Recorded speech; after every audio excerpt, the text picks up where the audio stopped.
పోయిన ఎన్నికల్లో ప్రభుత్వ ఉద్యోగస్తులందరూ కూటమి ప్రభుత్వానికి సహకరించారు.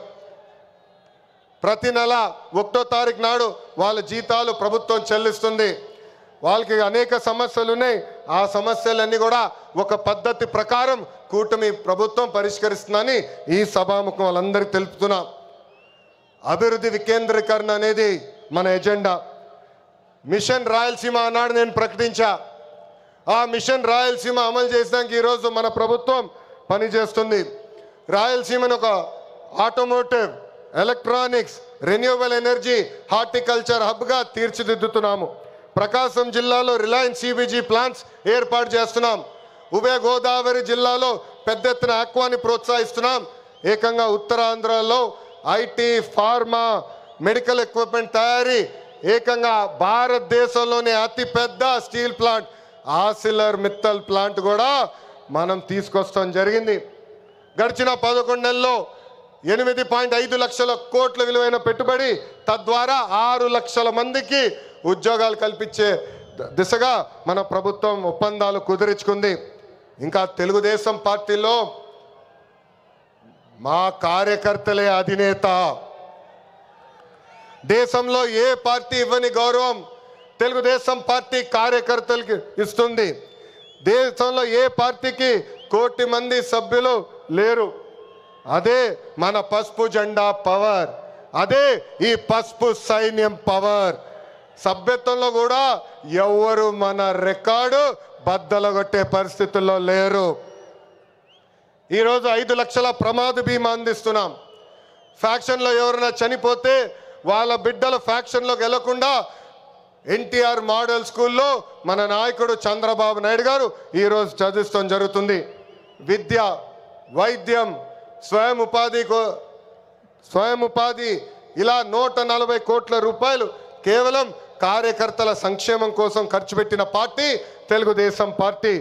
నేను స్వయంగా వైసీపీ హయాంలో ఇబ్బంది పడిన కుటుంబాలని కలుస్తున్నా. ఒక్కొక్కరిని కలిసి వాళ్ళకైనా సమస్యలు ఉంటే మేము పరిష్కరిస్తున్నాం.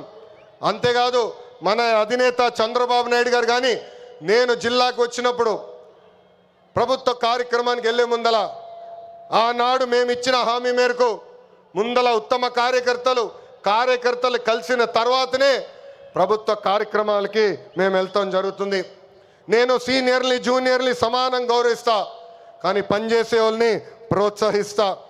ప్రతి కార్యక్రమంలో కార్యకర్తలు భాగస్వామ్యం అవ్వాలి, కలిసికట్టుగా పనిచేయాలి.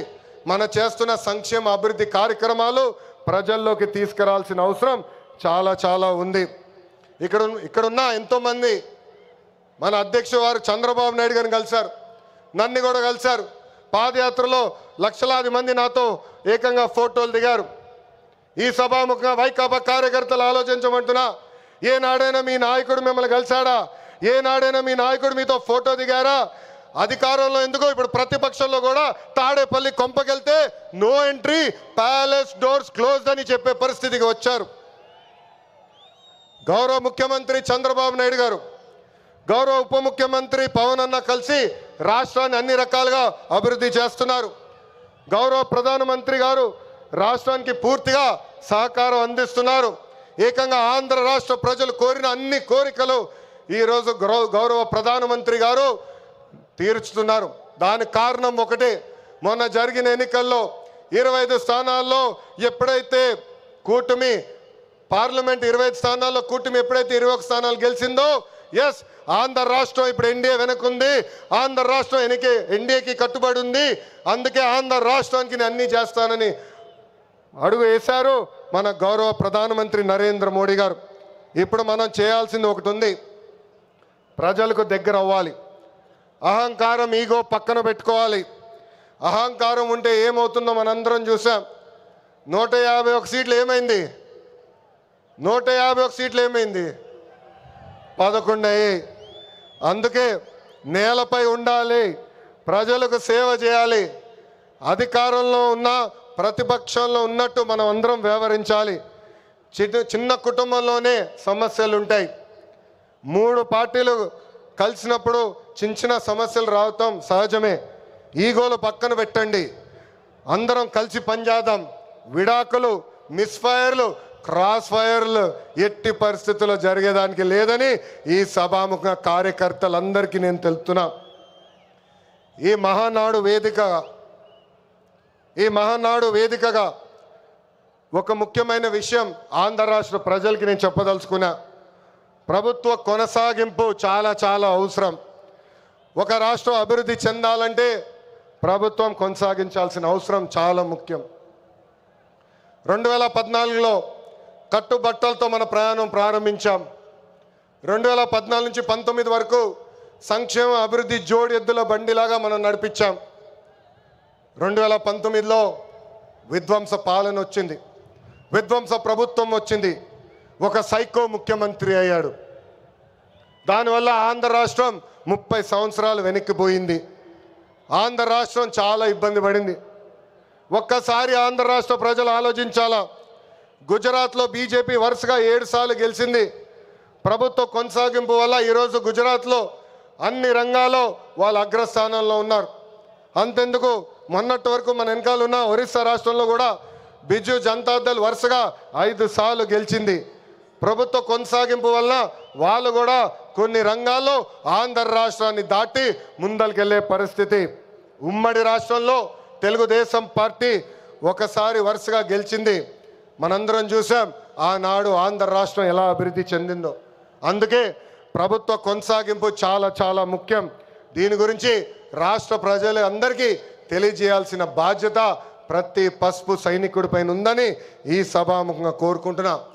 ప్రభుత్వ కొనసాగింపు ఉంటేనే పెట్టుబడులు వస్తాయి. పెట్టుబడులు వస్తేనే నిరుద్యోగ యువకులకి పెద్ద ఎత్తున ఉద్యోగాలు కల్పించే అవకాశం మనందరికీ దక్కుతుంది. నేను ఈరోజు దేవుని గడప సాక్షిగా రాయలసీమ ప్రజల్ని కొన్ని ప్రశ్నలు అడగాలనుకుంటున్నా. రెడీనా? తల్లిని చెల్లిని మెడబట్టుకుని బయటికి గెంటేసింది ఎవరు? సొంత బాబాయిని లేపేసింది ఎవరు? జే బ్రాండ్లు అమ్మి పేదల రక్తం దాగింది ఎవరు? బల్ల కింద ఉన్న ఎర్ర బటన్ నొక్కి ప్రజల్ని బాధింది ఎవరు? అందరూ ఎర్ర బుక్కు అని ఏడుస్తున్నారు. ఎందుకయ్యా అంత ఏడుపు? నేను ఆనాడు చెప్పింది ఏంటి? ఎవరైతే చట్టాన్ని ఉల్లంఘించి ప్రజల్ని కార్యకర్తలు ఇబ్బంది పెట్టారో చట్టపరంగా వాళ్ళపైన యాక్షన్ తీసుకుంటానని నేను చెప్పా.